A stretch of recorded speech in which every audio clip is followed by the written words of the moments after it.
Good afternoon, guys. How are you? Hope that you're all doing well. Today I would like to give you a quick tour of my balcony garden, show you how it looks in the beginning of June. I'm gonna give you an update on some of the projects we completed together in my previous videos. I want to highlight a couple of plants that I've been really enjoying around this time of year to hopefully give you some inspiration and ideas on what you can plant in your own garden. But I also want to show you a couple of failures. Because truth be told, I haven't had much time to garden recently and some of my plants did not appreciate it and they threw a bit of a tantrum, if I can say so. So all of this I'm gonna show you in today's video. If you are new here, hi, I'm Dominika, and just as a reminder, I garden in zone 8A. We have hot and humid summers and cold and relatively dry winters, and my balcony is northeast facing, so it receives a little bit of morning sunlight, but it really depends on the location on the balcony. Not all the plants do not receive the same amount of sunlight, and I garden on the 7th floor, so it's very windy up here most of the time. So let's go, let me show you how the balcony is looking at the beginning of June.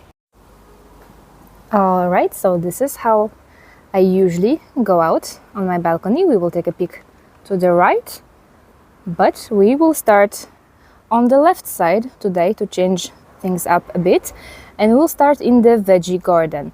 So despite my garden not receiving a lot of sunlight, I managed to grow some edibles. I have plenty of videos with inspiration on what you can plant in your shady container garden, but let me show you what I'm growing in my own garden this season. So we planted this vertical planter together in one of my earlier videos this year. So we have arugula, we have spinach that is absolutely massive, it's bolting, I should start harvesting it. Then we have alpine strawberries. They're not doing so well, and I think the reason for that, I've had them for so many years, and the only thing I changed is I added a nice layer of compost, a compost that I have never tried before, and I think that compost might have been a bit too nutrient rich, and it kind of scorched my plants a little bit because I did lose one plant over here, and this one doesn't look super hot either. But anyway, I grow two types of alpine strawberries. I have yellow wonder and a classic red type that I grew from seeds.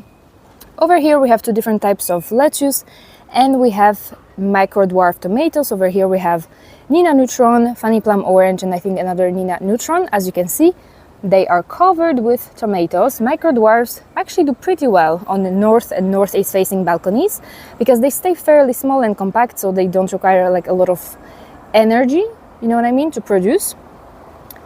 A massive hydrangea serrata, blueberry cheesecake that is just starting to bloom. I'm also trying to grow some zucchinis. I have had success with zucchinis before, and I figured might as well grow them again this year. So I have a green variety and a yellow variety. Over here they are starting to produce. As I turn around, you can see some of the summer flowering bulbs and tubers that we planted. All of them are sprouting beautifully, not much to show you yet. Clematis, jackmanii, that is just starting to flower. And that's lovely actually, because yesterday I haven't had any flowers, and today I came back from work to a beautiful surprise. Beautiful clematis, and what I love with my clematis is I have 3 clematises in my garden. Here's another one. Here is Clematis Josephine, and this one is already one of my absolute favorites. Look at these blooms, you guys. This clematis started to bloom around the same time, a little bit after my Clematis montana, and I'm gonna show you in a minute. That's over there.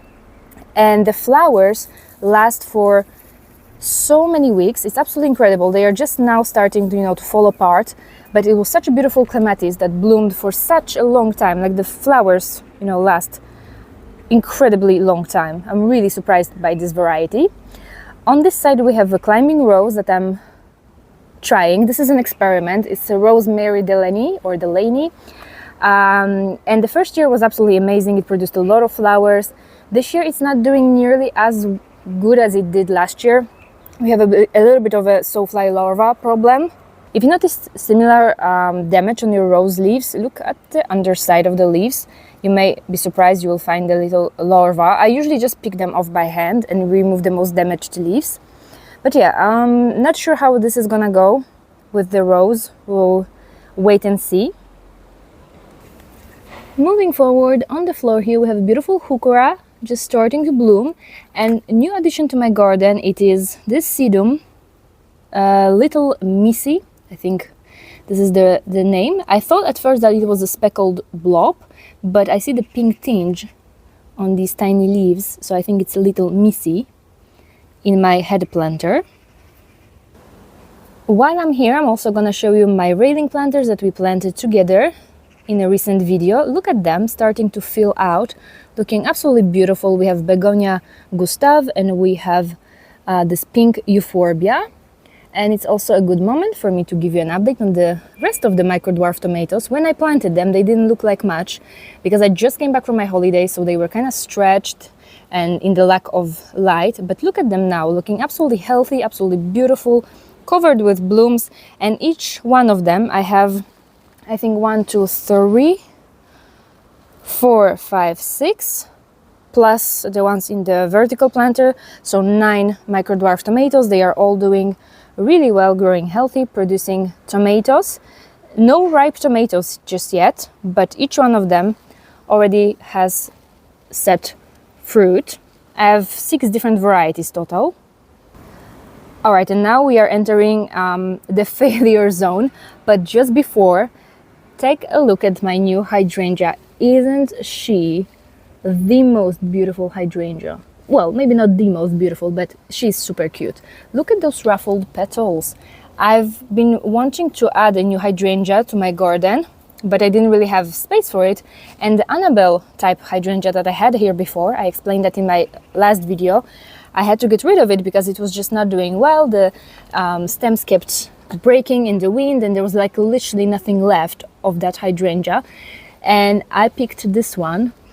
It's Surfing Safari series, and I think they are absolutely gorgeous. Macrophyllus do really well in shady gardens. They are a bit tricky to grow, but once you figure them out, they are absolutely beautiful and they perform really, really well.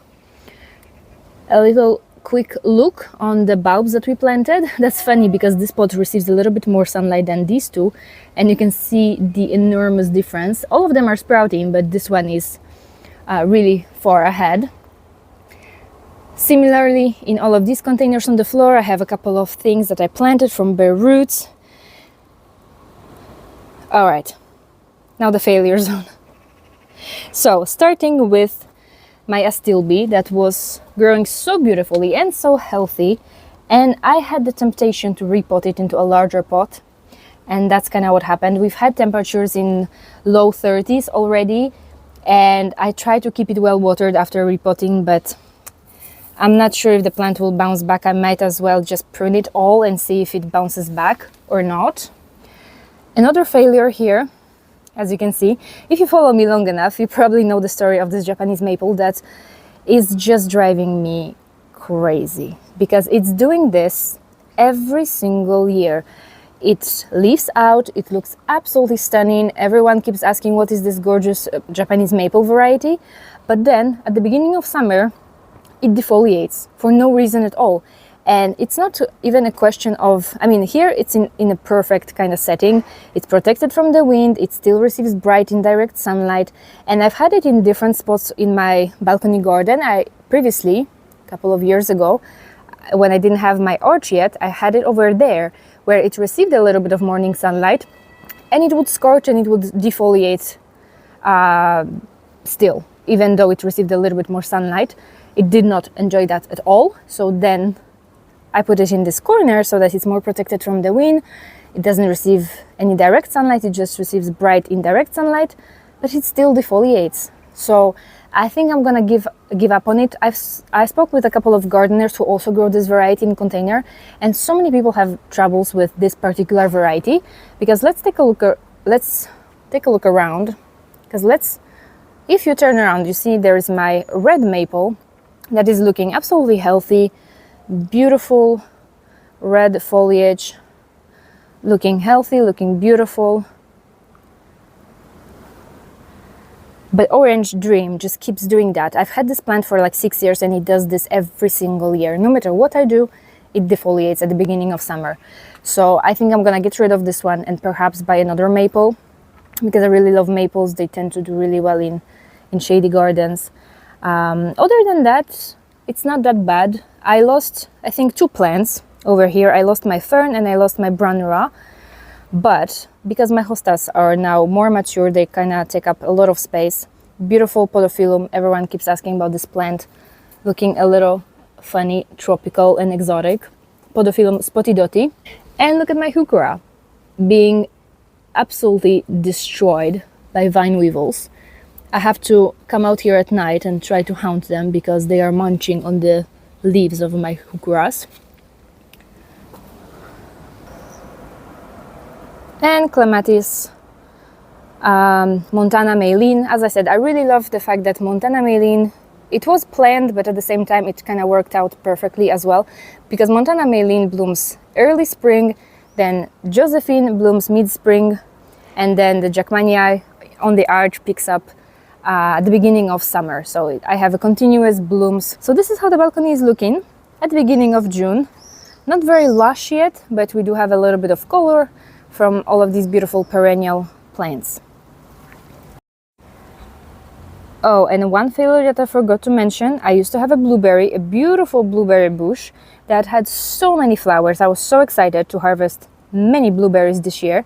But then again, I was tempted to repot my plant, and just literally days after repotting, it died. And I was so upset because, you know, it takes time to grow blueberries because they produce best on 3 and 4 year old wood. So I've had this plant for 4 years now and it just died on me. And I was really upset. And so I still don't know what I'm gonna replace it with. Perhaps another berry bush, but not sure just yet. I don't really want to go with another blueberry unless I find a plant that's mature enough to already, you know, give me some harvest, because I don't want to wait another 4 years to harvest blueberries.